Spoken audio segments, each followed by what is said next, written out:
Vamos directos al grano. Hoy traemos un resumen espectacular de los capítulos 208, 209 y 210 de Los Cuatro Caballeros del Apocalipsis, metiéndonos de lleno en el esperadísimo arco de Benwick. A ver, todos sabemos que Nakaba Suzuki es un auténtico genio a la hora de mezclar momentos súper conmovedores con traumas que te dejan destrozado, ¿verdad? Pues esta trilogía de capítulos es el ejemplo perfecto de cómo construir una historia que te golpea justo en el corazón.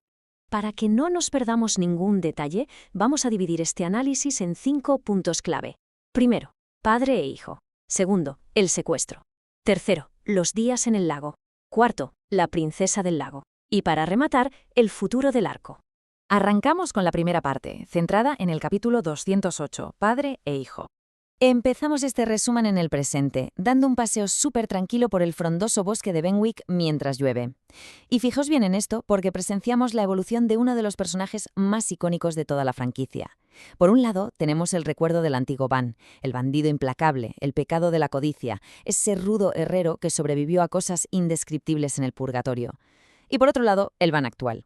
Es una pasada ver cómo se ha convertido en un padre súper cariñoso, en un maestro con una paciencia infinita para Lancelot, e incluso en el típico tío divertido para Sixtus. Respetar esa fuerza arrolladora de los personajes originales y a la vez dejar que maduren hasta asumir estos roles familiares es, sinceramente, un logro narrativo brutal. Ver a ese lobo solitario convertido en el pilar emocional de su familia nos regala un desarrollo de personaje que da muchísimo gusto ver.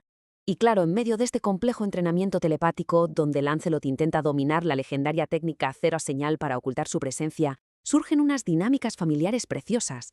El entrenamiento de repente pasa a un segundo plano cuando Lancelot procesa que Nasien es, de hecho, su primo. Todo esto con Elaine y Thioré completando esa estampa tan pacífica bajo la lluvia. Estos momentazos de pura vulnerabilidad hacen que unos guerreros que parecen invencibles se sientan superhumanos y reales. Es un respiro que necesitamos, una calma antes de la tormenta que nos enseña exactamente qué es lo que Lancelot tiene tanto miedo de perder.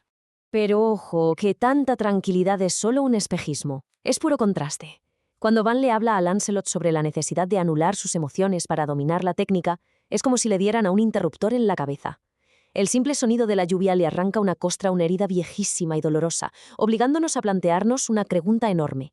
¿Qué horrores exactos forjaron el pasado de Lancelot para convertirlo en el guerrero tan frío y distante que vemos hoy en el campo de batalla? Esa mirada vacía esconde algo que literalmente hizo añicos su infancia.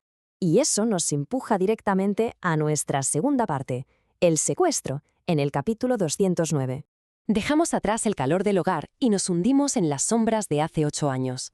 Por aquel entonces, un jovencísimo Lancelot y su maestra Jericho estaban trabajando a fondo en un caso súper turbio de desapariciones humanas por toda Britania.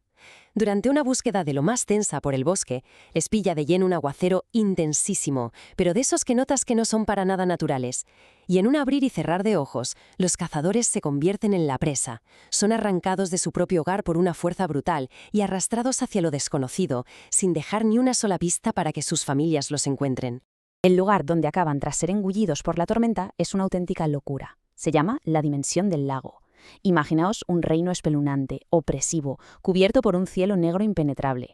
Es básicamente un océano infinito con 4 islotes de tierra seca esparcidos como si fueran lápidas. Pero lo más macabro de este sitio es el agua.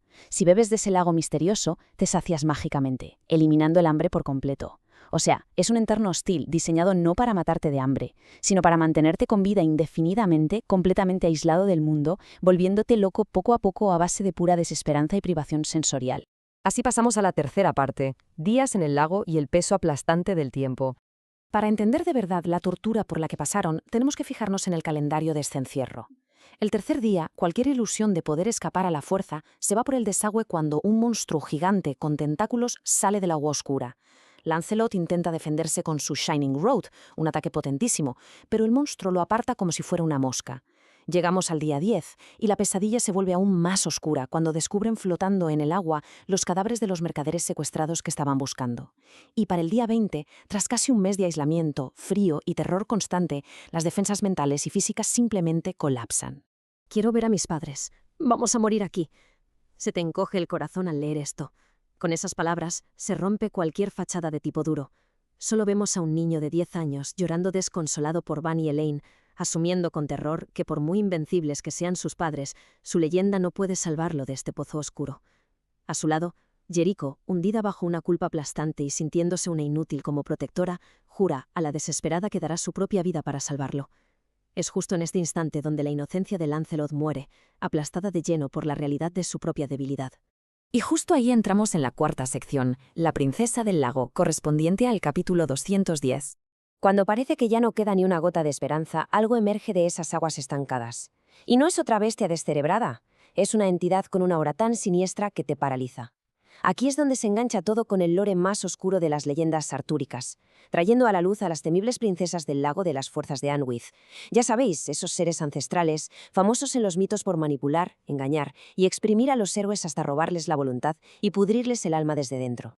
Fijaos bien porque esta figura demoníaca no ataca con los puños. Usa una táctica 1000 veces más destructiva. Va directa al punto máximo de quiebre psicológico de Jericho. Aprovechando que está aterrada y devorada por la culpa de no poder salvar a Lancelot, esta entidad se mete en su cabeza. Este momento exacto es la chispa que enciende el descenso a la locura de Jericho. Nos explica de una forma súper cruda y detallada por qué pegó ese cambio de bando tan polémico y cómo su instinto de protección se retorció hasta corromperla del todo. Es una pieza clave para entender las motivaciones tan oscuras de los antagonistas que vemos hoy en día en la historia. Llegamos por fin a nuestra última sección, el futuro del arco y sus enormes consecuencias. 8 años, que se dice pronto. Ese es el tiempo exacto que Lancelot ha llevado sobre sus hombros el peso inmenso de este trauma y el secreto de la caída de Jericho, todo tragándoselo él solo en completo silencio. Cuando entiendes la magnitud de esta carga, cuadra perfectamente por qué le dolía tanto ver a su padre Ban culparse día tras día por aquel secuestro, y también nos revela por qué Lancelot, ahora como el temible caballero de la guerra, mantiene sus emociones bajo llave, calculándolo todo y reprimiéndose al extremo. Lo hace para no volver a desmoronarse jamás como aquel crío indefenso en el lago. Y claro, con toda esta oscuridad por fin destapada, la mesa está más que servida para el gran clímax.